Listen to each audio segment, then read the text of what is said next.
while Motilal Oswal Asset Management's QGLP framework is very well known to all the investors, we wanted to bring or ask some of the changes that you could have possibly done to this robust framework to kind of beef it up further.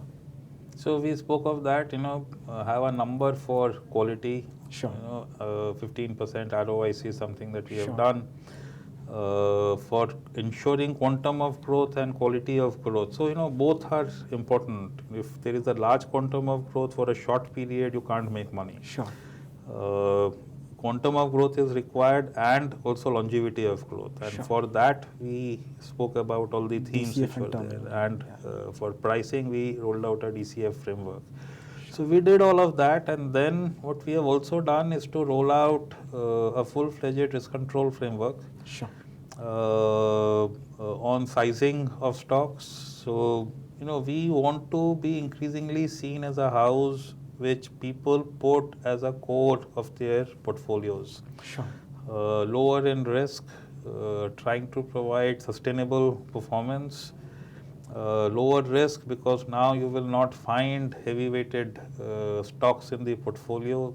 Typically the highest weight, be it alternates, be it mutual funds, would be 10% with market action. Sure. Otherwise 9 is max a manager can buy.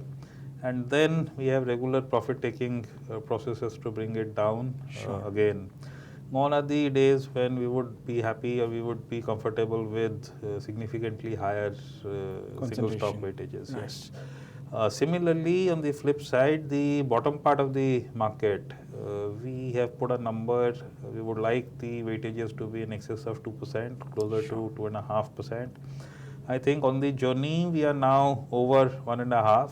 If you see smaller holdings, it is more because either people are getting out or it's an IPO where we have gotten some anchor allocation and it's not to our liking. It's smaller than to our liking. Sure. So that is again something that we have enforced. Third, we have put in stop loss processes. Sure. So names which have not been performing for a longish period of time, are highlighted. That's the first instance. Managers decide to keep. It's their choice, but we are encouraging people to be aware of the process because at some point in time the process will come and cut it. Sure. And the best outcome is that the manager is aware of the process and takes a decisive action in time. We really want to see a larger part of the portfolio work for the investor rather than not work for the investor. So, half the battle is won if you showcase to the manager that this is how the portfolio is behaving. So that is something again that we have done. And then in the portfolio construct itself, we have built in risk awareness. So, some part to be represented by theme, some part for the manager to represent his ideas, completely bottom-up ideas, which the themes may not be able to capture. But the last 10% we are saying be aware of the risk in the environment. The risk could be that, for example, in an index, 2 large names may start to move and you don't have them. Well, if you believe they are going to move, cover that up. If there is COVID, for example, move that staples percentage up. Like I said, this was a risk which was highlighted. Our portfolios are not there in staples, they are more on the discretionary side. Now, if there is a COVID, well, discretionary doesn't do well, staples do. And if you look at January kind of a period, you would find some managers buying staples in the portfolio and getting out when COVID receded. Similarly, what happens in the portfolio if interest rates move up? What happens if currency depreciates? Both of these things were happening over the last 3-4 months. Sure. And again, we did sensitivity of our portfolios to see what percentage, benefits, what percentage does not, to see if we get a balance or not. And happily on this, both were getting, we were getting a good balance and no changes needed to be made anywhere. So, risk awareness has just been increased and increased within the house. We want to be super focused on quality so that we don't have errors of commission. Sure. We want to be more inward looking rather than outward looking. So ideation is a great strength of the house. But then over ideation just results in some mistakes here and there. We really want people to first look at what is internally held, for example, compete with something that they may be liking externally, and unless the gap is very large, it is better to probably populate the portfolio with what is already invested. So on this journey, I think we have moved. At the end of October last year, for example, we were with 185 names on the house. On the active side, today we have reduced that number to just over 150, and we are trying to reduce it a bit more. Happening automatically because you compete with what is there internally rather than bring a new name in. So when you get a new name in, you don't know about it, chances of errors are higher.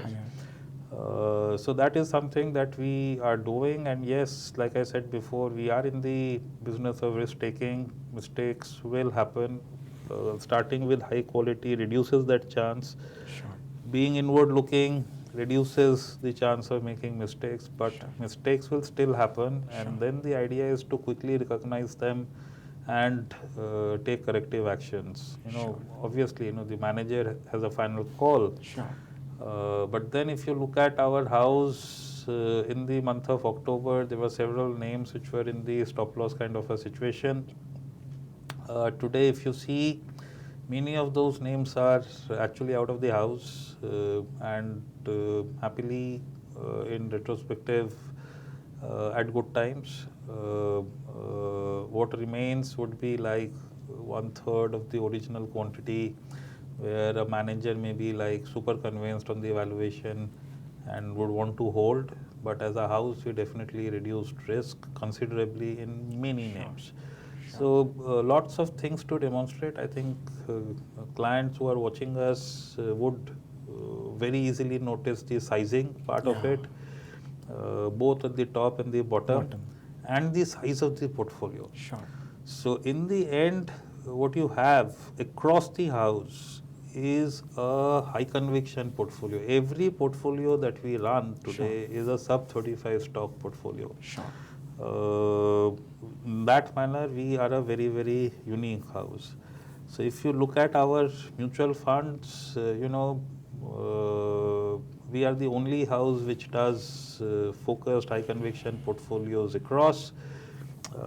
In that manner, offering a great value to the clients. So my whole thought is, if you divide your managers into exponents of value style, exponents of high quality, high growth style, we believe we are very good exponents of high quality, high growth style, and in that style we give you focused high conviction portfolios with a very strong overlay of risk.